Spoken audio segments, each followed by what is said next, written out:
কেবিনেটত আমাৰ জীৱিকা সখী বাইদেউসকল আছে। কিছু জীৱিকা সখী ৫,২৪২ গৰাকী বাইদেৱে স্কুটি পোৱা নাছিল।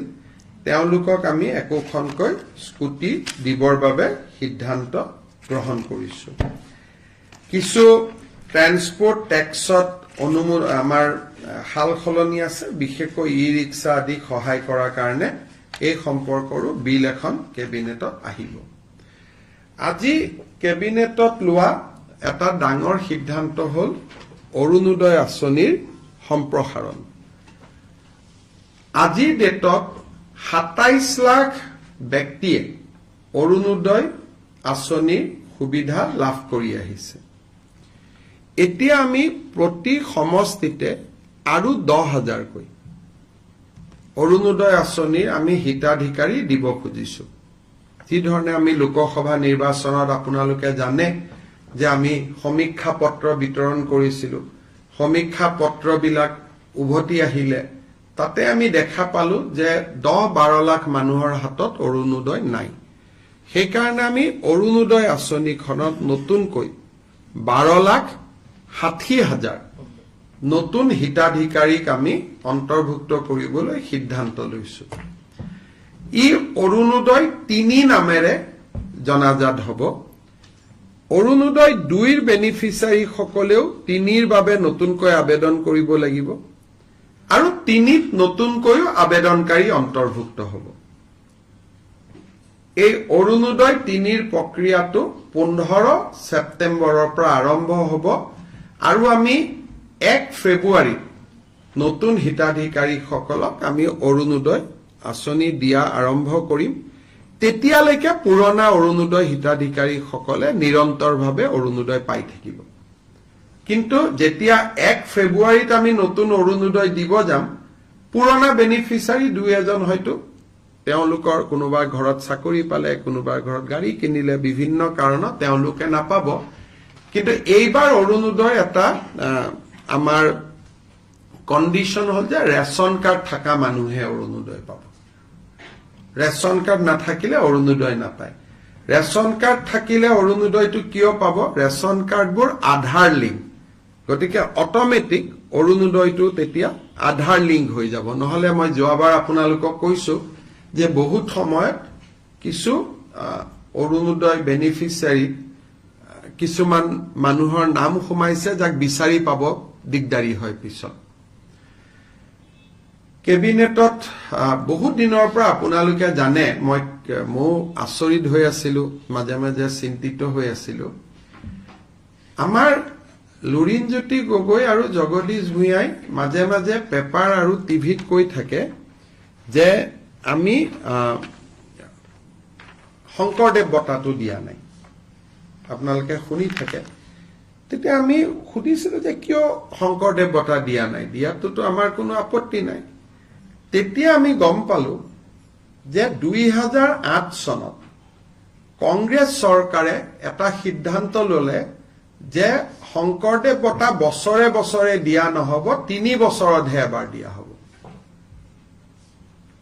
ইমান দিন আমি এনেই গালি খাই আছিলো, অথচ তেওঁলোকৰে কংগ্ৰেছ সহযোগী জগদীশ ভূঞা আৰু লুৰিণজ্যোতি গগৈ আমাক গালি পাৰি থাকে যে ৩ বছৰ শংকৰদেৱ বঁটা দিয়া নাই, ৩ বছৰ শংকৰদেৱ বঁটা দিয়া নাই। আচলতে ২০০৮ চনত কংগ্ৰেছ দলে এটা সিদ্ধান্ত ললে যে আমি ৩ বছৰৰ মূৰে মূৰেহে শংকৰদেৱ বঁটা আমি দিব পাৰিম। সেইকাৰণে ২০১১ত কনকসেন ডেকাক দিছিলে, ২০০৮ত শৰ্মিলা টেগুৰক দিছিলে, ৯-১০ দিয়া নাছিলে। আকৌ ২০১৪ত ML ভাৰাদে পাণ্ডেক দিলে, ১২-১৩ দিয়া নাছিলে। সৰ্বানন্দ সোণোৱালৰ চৰকাৰেও তেনেকে ১৭ আৰু ২০ত দিলে, বশিষ্ঠদেৱ শৰ্মা আৰু ভৱপ্ৰসাদ চলিহাক। এতিয়া ৩ বছৰ হৈ গ'ল, ২০২৩। গতিকে ২০২৩ চনৰ শংকৰদেৱ বঁটাৰ বাবে আমি বিশিষ্ট নৃত্যবিদ সোণাল মানসিঙক আজি এক্সপাৰ্ট কমিটিৰ অপিনিয়ন মতে আমি নিৰ্বাচিত কৰিছো। গতিকে ইমান দিন আমি এনেই গালি খাই আছিলো আজিহে এইটো 86ত আৰম্ভ কৰোঁতে এজিপিৰ দিনত এইটো বছৰে বছৰে আছিলে, বাৰ্ষিক বঁটা আছিলে। 1986ত আৰম্ভ কৰিছিলে। প্ৰথম বঁটা কীৰ্তিনাথ হাজৰিকাই পাইছিলে, 87ত ভূপেন হাজৰিকাই পাইছিলে, 88ত সত্যজিৎ ৰয়ে পাইছিলে, এনেকে 89ত মহেশ্বৰ নয়গে পাইছিলে। কিন্তু 2008ত কংগ্ৰেছ চৰকাৰে যি কাৰণে নহওক কিয় সোণাল মানসিং জানে, তেওঁ পদ্মশ্ৰী হয়, ৰাজ্যসভাৰ সোণাল মানসিং, পদ্ম বিভূষণ হয় তেখেত সোণাল মানসিং। চ' 3 বছৰত দিয়াৰ চিষ্টেমটো 2008ত কংগ্ৰেছ চৰকাৰৰ দিনত আৰম্ভ হৈছিলে। গতিকে আমাক মিছামিছি ইমান দিন আমি গালি খাই থাকিলো, আজি কেবিনেটত কথাটো ওলালে। গতিকে একেবাৰে সময়ত আপোনালোকে ক'ব পাৰে যে 23ৰটো 4 মাহ দেৰি হৈছে বুলি, 24ত কিন্তু একজেক্টলি 3 বছৰৰ মূৰে মূৰে দিয়া হয়। গতিকে আমি সোণাল মানসিঙক দিবৰ কাৰণে আমি সিদ্ধান্ত লৈছো, আৰু তেখেতে যিটো দিনতে সন্মতি দিয়ে তেনেকে আমি নৱেম্বৰ মাহত আমি এটা অনুষ্ঠান কৰি তেখেতক আমি শংকৰদেৱ বঁটা দিবৰ কাৰণে সিদ্ধান্ত লৈছো। আৰু মই যিসকলে শংকৰদেৱ বঁটাটো আমি দিয়া নাই বুলি আমাক সমালোচনা কৰি আছিলে, তেখেতসকলৰ ওচৰত মই কৈছো যে 3 বছৰে বঁটা দিয়াৰ সিদ্ধান্তটো 2008ত কংগ্ৰেছ চৰকাৰে কৰি থৈ গৈছিলে, আৰু তেনেকে এতিয়া প্ৰতি 3 বছৰৰ মূৰে মূৰে দিয়া হয়, আৰু কোনো 3 বছৰতে এতিয়ালৈকে এইটো মিছ হোৱা নাই। মই চেক কৰিলো ৰেকৰ্ড, 8তো দিছিলে, 11তো দিছিলে, 14তো দিছিলে, 17তো দিছিলে, 20তো দিছিলে। অৰ্থাৎ কভিডৰ সময়তো এইটো বন্ধ হোৱা নাছিলে। শেষত এটা সৰু কথা যে আমাৰ মাধৱদেৱৰ তিথিৰ বন্ধটো 23 তাৰিখে আছিলে, কিন্তু আমাক সকলোৱে জনাইছে যে এইবাৰ 23 তাৰিখে সন্ধিয়াৰ পৰাহে তিথি লাগিব, একচুৱেল সকলোৱে উদযাপন কৰিব 24 ছেপ্টেম্বৰত। সেইকাৰণে মাধৱদেৱৰ তিথিৰ চৰকাৰী বন্ধটো আমি 23 ছেপ্টেম্বৰৰ পৰিৱৰ্তে 24 ছেপ্টেম্বৰলৈকে আমি লৈ গৈছো। আৰু কিছু সৰু সৰু সিদ্ধান্ত কেবিনেটত আছে, এইটো টুইট বা ছচিয়েল মিডিয়া যোগে আপোনালোকে জানিব পাৰিব। যদি কিবা আপোনালোকৰ 2-এটা প্ৰশ্ন আছে কৰিব পাৰে। আৰু ৰাতিপুৱা মই যথেষ্ট কৈছোৱে, গতিকে এইখিনি ৰিপিট নকৰি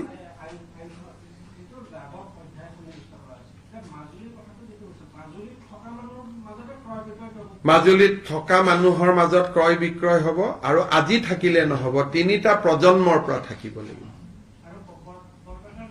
বৰপেটাৰ ক্ষেত্ৰতো 3টা প্ৰজন্ম, কিন্তু বৰপেটাত ৰেডিয়াছটো হ'ল 5 কিলোমিটাৰ, বৰপেটা সত্ৰৰ পৰা 5 কিলোমিটাৰ। কিন্তু মাজুলীত যিহেতু বহুত সত্ৰ সিঁচৰিত হৈ আছে, সেইকাৰণে আমি গোটেই মাজুলীখনক প্ৰটেক্টেড এৰিয়া কৰিছো।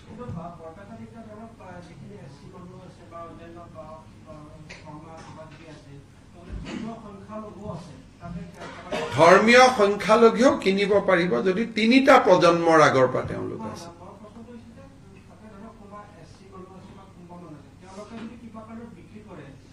তেওঁলোকৰ মানুহে কিনিব লাগিব, বিক্ৰী কৰিব নোৱাৰিব। এতিয়া 3টা প্ৰজন্ম থকা মানুহকহে বিক্ৰী কৰিব লাগিব,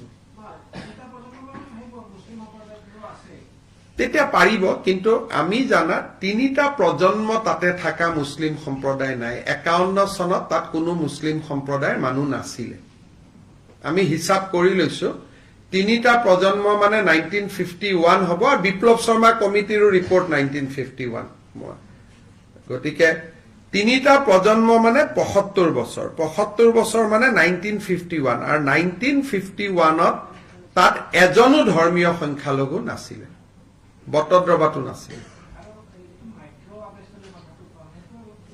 সেইটো হ'ল ধৰক উত্তৰ গুৱাহাটীত এখন ট্ৰাইবেল ভিলেজ আছে, পীযুষ হাজৰিকাৰ গাঁওখনে ক'লো, এইটো চিডিউল কাষ্ট গাঁও, কিন্তু ট্ৰাইবেল বেল্ট এণ্ড ব্লক নহয়।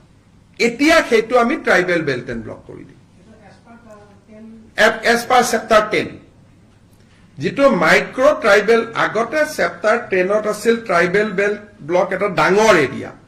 তাত অলপ আমি সংশোধন আনিলো, আনি সৰু সৰু গাঁওকো আমি tribal belt and block declare কৰাৰ অধিকাৰ আনিলো। আগতে গোটেই অসমত 12টা ট্ৰাইবেল বেল্ট এণ্ড ব্লক আছিলে, মাৰ্ঘেৰিটা ট্ৰাইবেল বেল্ট, বহুত ডাঙৰ জেগা।